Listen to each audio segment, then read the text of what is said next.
Hello again. So now our goal is to solve this quadratic equation by factoring. 3x squared minus 10x minus 8 equals 0. And what I want you to realize here is that this particular example, like the previous one, has a coefficient in front of the x squared term that is not 1. And moreover, like the previous one, we do not have the ability to pull out a common factor out of these to have a factor that does have x squared with a 1 coefficient as the result of factoring out a term. So in other words, we have to factor it as is what I'm trying to say. So now, in the previous example, I worked out the idea of how we come up with factors, okay? So I'm gonna do two approaches. The first approach is the approach that I love to do all the time, and that is that we're gonna make our table of the factors of 3, and we're gonna make the table of our factors of, in this case, -8. But we're gonna write the factors for +8 and the factors for 3, and then we're gonna make the modifications as necessary. So in this case, we're fortunate that if you have 3, the only factors that multiply to give 3 are 1 and 3, as opposed to numbers like 6, where you could have 1 times 6, 2 times 3, etc. We're going to see examples like that later, okay? But for here, we're lucky that it's just 1 times 3 for the leading coefficient. And for 8, we know that we can have 1 times 8, we can have 2 times 4, and that's basically it, okay? Now, of course, here, so basically, so now we're going to make our table of possible factorizations, okay? And so here, so I'm going to do the first one now. So I'm going to take, okay, I need the first term to be x, the second term to be 3x, and then let's say, now remember, we need them to multiply to give -8. So let's say I take -1, +8, like this. That's one possibility. Another possibility is the same values here, but the sign switched. You see that these are different factorizations, okay?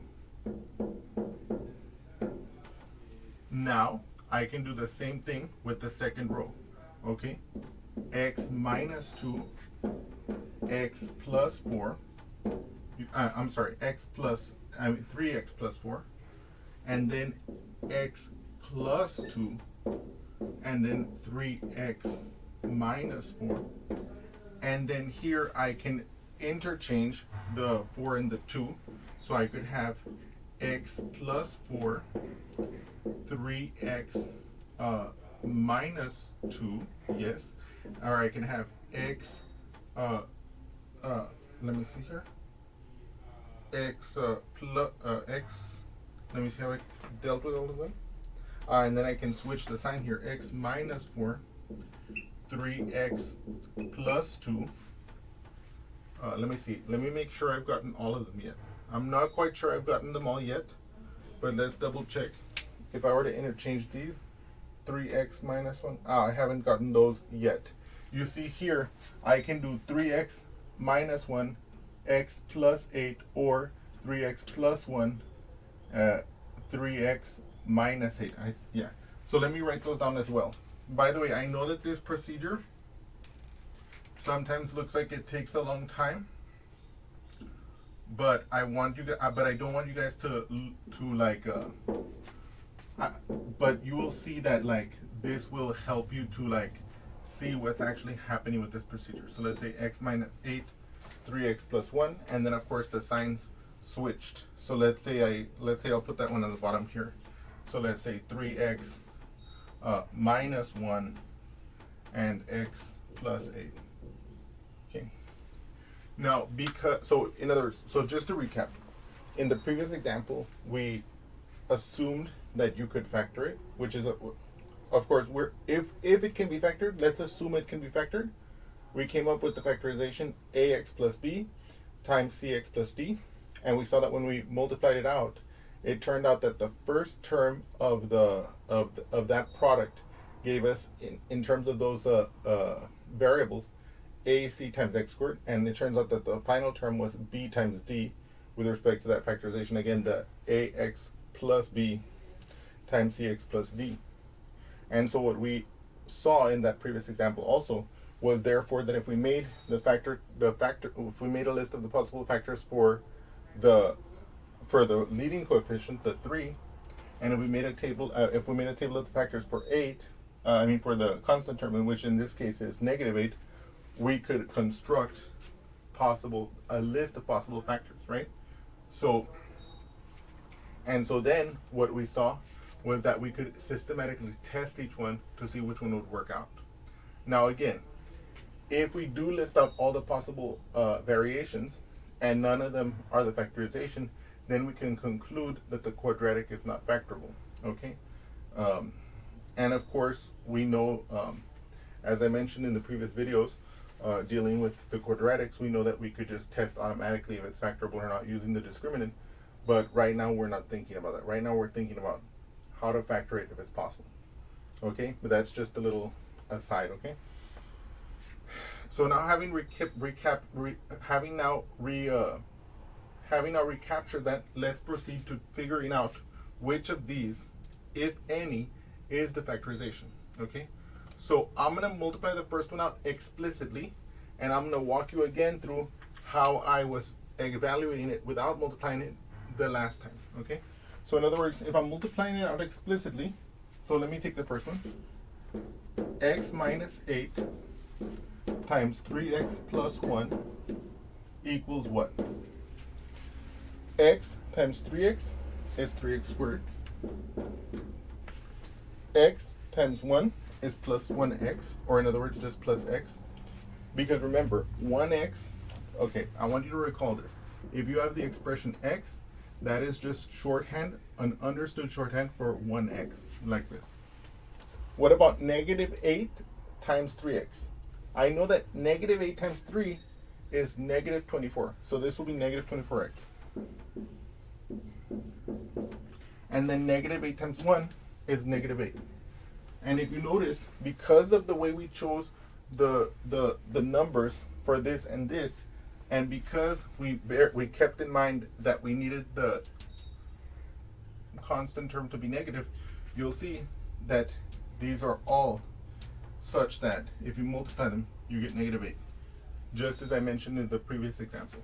And likewise, just to recap that again, see the 3x squared, if you multiply these, you can see that each one of these already has the 3x squared guaranteed, okay? And here, we simplify this one, which is the first term, 3x squared. Now, what is x minus 24x? That'll be minus 23x. And then I bring down my -8. So I then ask the question in my brain, is this polynomial expression, or this quadratic expression, equal to this quadratic expression? And we see that no, the middle term does not match the middle term of that one. So we can automatically eliminate this one. Now I want to show you here how we got that constant term. The constant term, the -23x, came from this term, the plus x, and from this term, the -24x. And if you look at those, I got the plus x from this multiplication, x times 1. That gave me plus 1x. I got the -24x from multiplying these two, the -8 times the 3x, which gave us -24x. So x times 1 is x, minus 24x gives me the -23x. So now watch this. Let's do that with this second row. 8x, because 8 times x is 8x, minus 3x, because -1 times 3x. So 8x minus 3x is 5x. That's the middle term. It's not -10, right? Let's look at this one. This one would give us -8x plus 3x.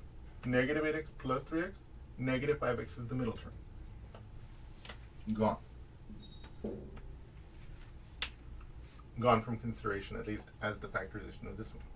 Now we can do this one. What's 4 times x? 4x. What's 2 times 3? Well, in this case, -2 times 3, -6. negative 6x rather. So 4x minus 6x, negative 2x, not negative 10x. Gone from consideration. Negative 4 times x is negative 4x. 2 times 3x, 6x. So I have negative 4x plus 6x, 2x. Not in consideration. Negative 2 times x is negative 2x. What's 4 times 3x? 12x. Negative 2x plus 12x, that's 10x. Ah, but it's not negative 10x. So this one's also out of consideration. Now look at the next one.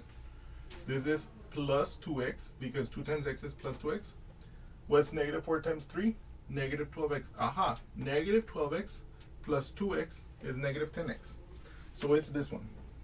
Okay? So now we're going to double check that over here.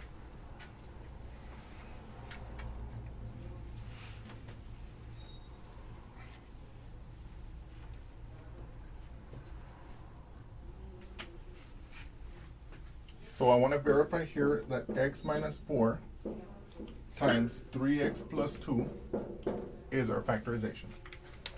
So x times 3x is 3x squared. X times 2 is plus 2x. Negative 4 times 3x is negative 12x. And then negative 4 times 2 is minus 8. We see that we get 3x squared, and we ask the question, what is 2x minus 12x? That's negative 10x, and then we bring down our minus 8. And we can see that, in fact, this quadratic expression is, in fact, identical to this quadratic expression. So we have successfully factored it. And again, like I said, in this case, this example has been designed for us to factor it. So we knew it was going to factor. In general, a quadratic expression like this one may not have been factorable. So assuming we had all the factors listed in the table, like I did there, and assuming we carried out the calculation for all the possibilities, if we did not get one that worked, then we could conclude that the polynomial is not factorable. And then if we had a doubt about the factorability, we could confirm using the discriminant, okay? But in this case, we were able to factor it, okay? And let me make a concession here as well. Oftentimes, a lot of students don't want to make this table of the possible factors. And I want to encourage all of you to do it, okay? Only when you write down all the factors can it help to clear your brain to allow it to work effectively on this next step. Basically, what I'm saying is this. What I've seen a lot of students do, and there's nothing wrong with this, okay? There's nothing strictly wrong about this. They'll say, like once they've learned this technique, they'll say, okay, what two numbers multiply to give me 3? What two multiply to give me 8? Pues, x times 3x, and then 8 times 1, or whatever. And then they'll see it's negative 8, so they'll put a negative on one of them, and they'll make the other one positive, right? And so there's nothing wrong with that. But then oftentimes, in this case, with the 3 and the 8, there's so few factors that it's easy to not forget them.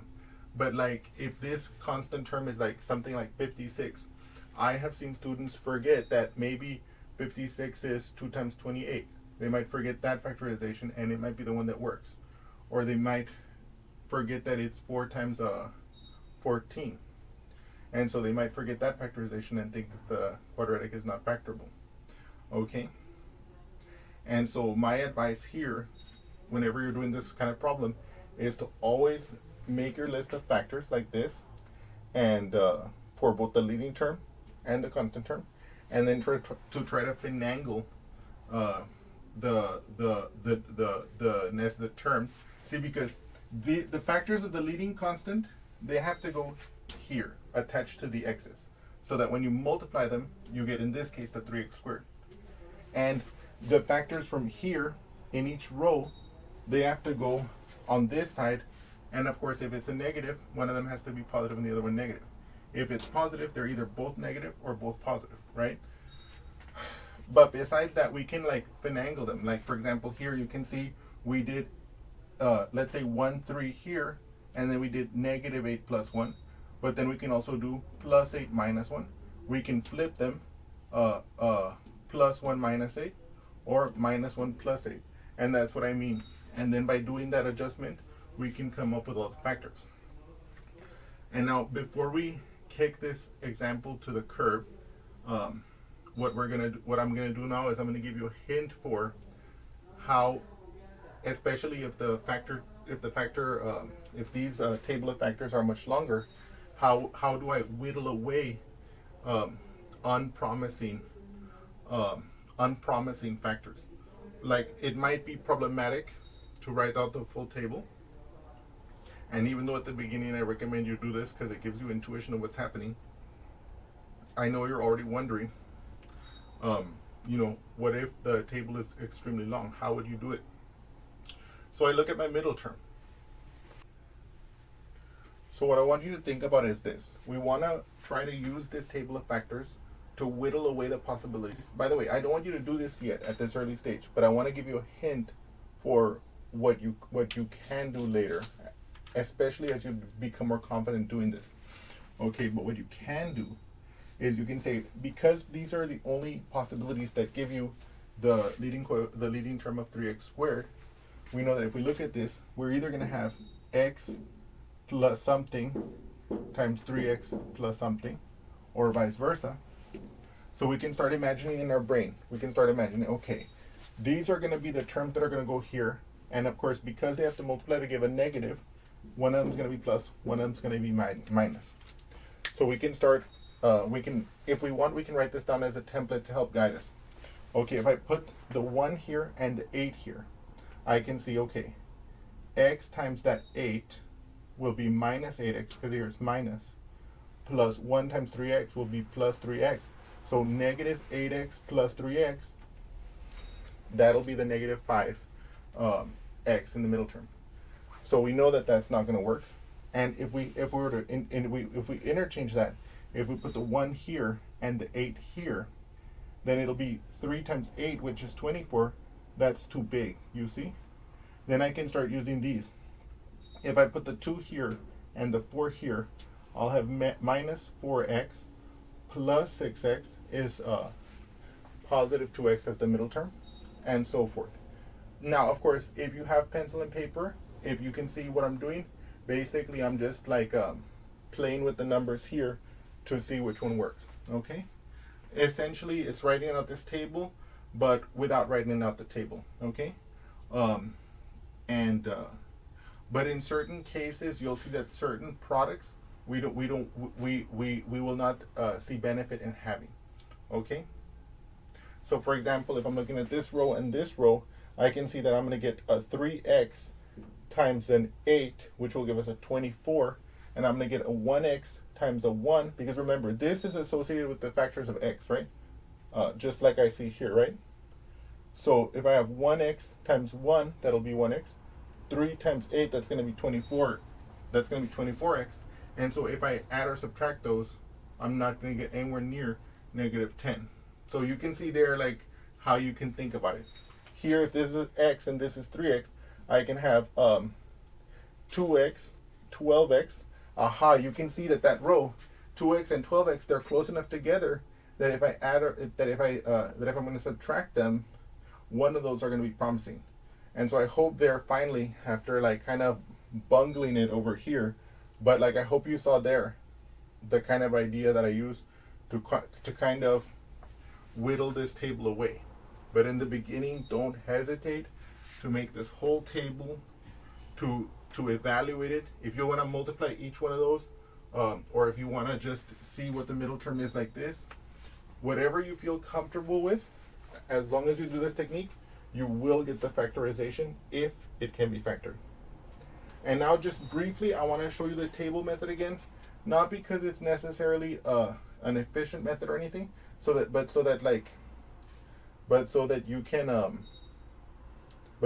you can see it again, because I don't want you, it's kind of a different kind of thinking that might benefit you later, okay? So back in the previous example where I first showed you how to factor these, right? I first did it the way I like to do it, which is the way I showed you originally. But we remember that we started with an assumption that if it could factor, then the factorization would look like this for some numbers that we didn't yet know. And of course, if it doesn't factor, that don't exist. But if it does factor that we don't yet know, that satisfy this criteria. And we saw that if we multiplied this out, we got this expression. Oh, whoops, I forgot that expression. And if you see this expression and you compare it to our given problem, we see that that forced us to have AC equal to 3. It forced us to have the AD plus BC equal to -10 in this case. And it forces us to have the BD, the constant term, equal to the -8. And that this was the underlying idea that led us to focus on, finding the possible factors of the constant term and the possible factors of finding the factors of the leading coefficient and the possible factors of the constant term, so that we could try to find the factorizations that would work. You see, because if we know the factors of the leading term, that gives us the possibilities for the A and the C. And if we know the factors for the constant term, that gives us the possibilities for the B and the D. And so that means, you can see we plug those in, and that's when we make our table that we did before of the possible factors. And then we just check them off or cross them out depending on whether they worked or not, right? But so then we saw that maybe instead of writing out the factors like that, we can make a table here to see them more clearly. And so what we can do is we can do all the, and in this case, we need to keep in mind that the BD is going to be negative. So for the AC, we can have, so in other words, we're going to have in this column, we're going to choose one of the B's or the D's to be negative. Okay, so let's try, so the AC, let's try 1, 3, then 1 times -8, or 1, 3, -1, +8. And then so basically we can fill this out, and we can, instead of finagling by switching the places in the factorization, like I was suggesting, like I showed you earlier, we can manipulate the numbers in the table to get all the possibilities, right? And then we can have 1, 3, 2, 4, or 1, 3, 2, -4, or 1, 3, -2, 4. And then of course we can start like switching up these ones. So let's say 1, 3, -8, 1, 1, 3, 8, -1. Let's say 1, 3, 4, -2, 1, 3, -4, +2. And so then from here, this may or may not be an exhaustive list yet, but what we can do is we can start testing to see if any of these work. So let's look at this first row. Let's test it. A times D is -8. B times C is 3.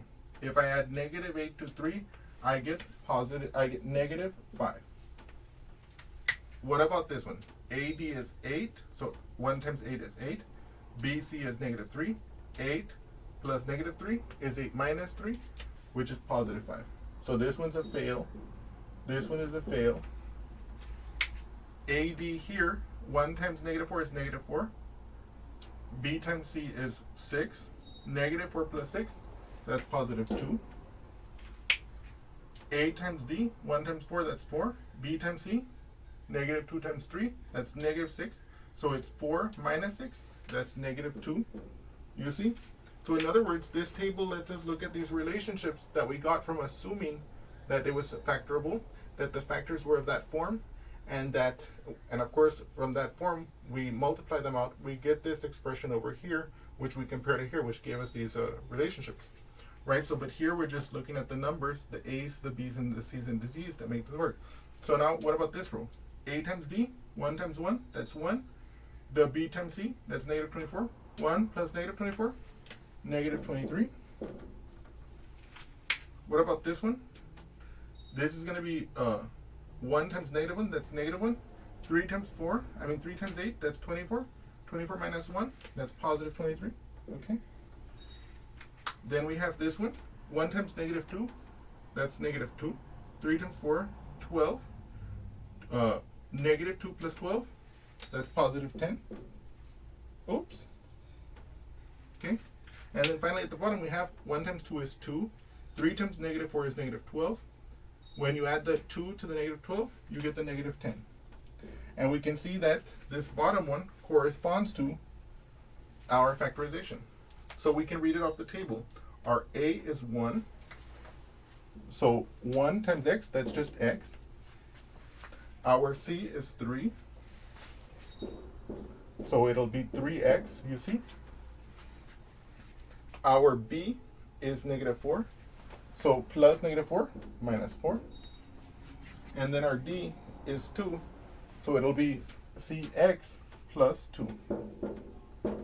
And you can see that this is exactly the factorization we got before. Let's put it here.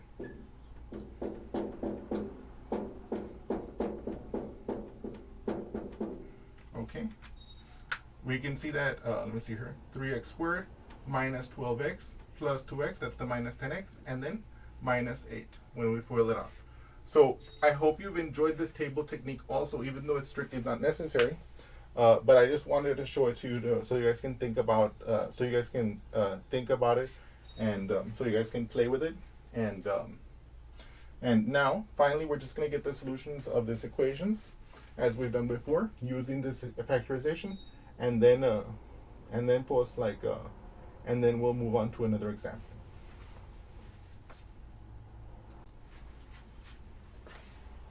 So as we saw, regardless of how you get the factorization, this is the factorization, okay?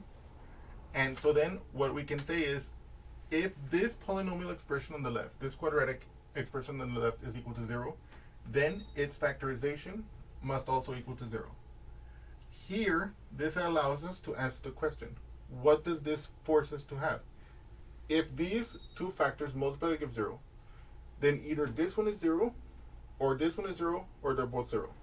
What happens if this one is 0?